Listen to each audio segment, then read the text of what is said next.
예, 자, 정태호 의원입니다. 여기 좀. 우리들 병원에 대한 의혹은 크게 나눠가 두 가지입니다.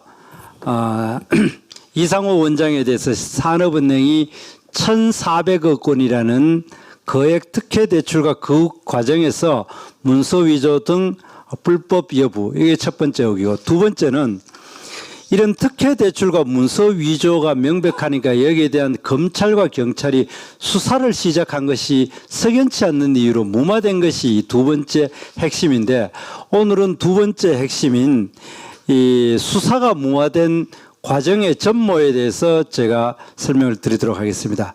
여기서 거론되는 실명은 일부는 저희들이 파악을 했고 일부는 파악을 못해가 제보가 추가로 들어오는 대로 밝히도록 하겠습니다.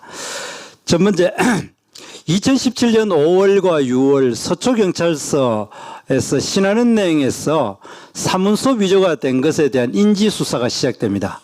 그때 담당 수사반장이 이거를 열심히 수사를 시작했고, 그때 당시 그 담당 과장은 수사를 독려하기까지 했는데, 그러다가 시간이 조금 흐르다가 과장이 바뀌게 됩니다.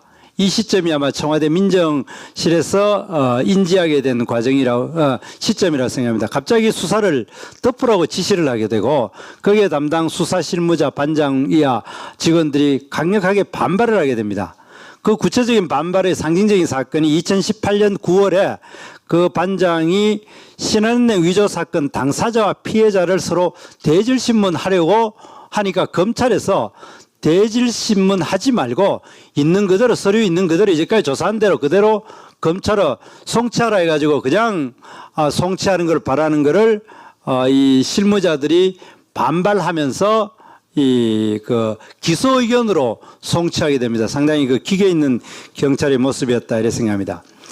이유를 이런 서초경찰서와 비슷한 시기에 2017년 7월에서 12월 사이에 경찰청 범죄정보과에서 우리들 병원 특혜대출 관련 범죄 첩보를 생산해가지고 민정수석실에 보고한 정황이 있습니다. 여기에 대해서 윤국은 행정관이 이 사실을 알고 관련자들과 통화한 녹취록이 지금 현재 확보되어 있는 상태입니다. 그런데도 불구하고 여기에 대해서 더 이상 진척되지 않고 서초경찰서는 석연치 않는 이유로 수사가 중단되고 또 검찰 측에서도 강력하게 그 서류를 잊혀봐라 이래가지고 이첩은 하지 않고 대신에 기소의견 송치하는데, 경찰청의 범죄정보과 이 사건은 갑자기 현직 굉장히 고위 간부로 알고 있습니다. 이분이 우리들 병원 전 재무이사를 소환을 합니다.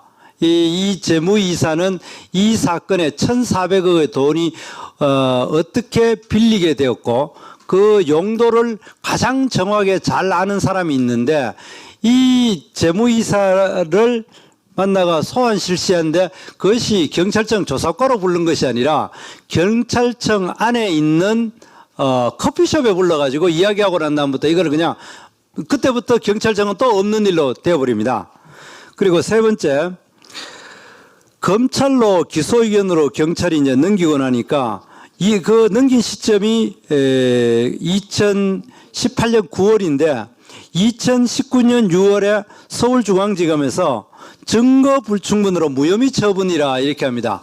그 표지에는 증거 불충분으로 무혐의 처분하고 안의 내용에는 경찰에서 올라온 내용들을 거의 그대로 확인해 가지고 각종 의혹이 있다, 문제가 있다 이렇게 이야기를 하면서 이 불기소 이유 통지서가 67페이지짜리를 당사자에게 불기소 이유 통지서를 보냅니다. 그런데 그리고부터 만 넉 달 후인 올해 10월 10일 날 이것이 언론에서 막 문제가 되니까 이것도 정말 아무런 이유도 없이 불기소 결정문 자체가 갑자기 수정이 돼버립니다. 그래서 이것이 불기소 이유 통지서가 19페이지로 들어옵니다. 그러니까 2019년 6월에는 불기소 이유 통지서가 67페이지에서 갑자기 2019년 10월에는 불기소 결정문 자체가 19페이지로 줄어드는 이런 사건들에 대해서 의혹이 지금 커지고 있는 상황인 것을 이야기를 드립니다. 이상입니다.